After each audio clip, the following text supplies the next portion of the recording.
Hello guys, আমি ফের একটা নতুন ভিডিও নিয়ে চলে এসেছি। এটা দেখতে পাচ্ছ একটা টেবিল ফ্যান আছে। এটা হচ্ছে আর্মেচার কয়েল আছে। এর এখানে বুশ লাগানো ছিল, আমি বিয়ারিং ফিট করেছি। এর বুশটা খারাপ, আর এদিকে বিয়ারিং ফিট করলে ফ্যানটা মানে ঘুঁ করে আওয়াজ হচ্ছে, চলছে না।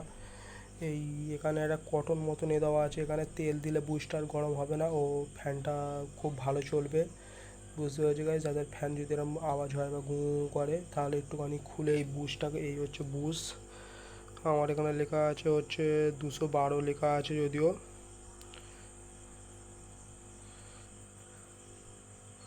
ক্যামেরার ফোকাসের জন্য গন্ডগোলের জন্য তুমি বুঝতে পারছো না, 212 লেখা আছে, দুটোই 212, দুটোই বুশ। এখানে একটুখানি আমি এখানে একটু নারকেল তেল করছি। নেহা নারকেল তেল, তুমি মোবিল দিলে আরও ভালো হয়।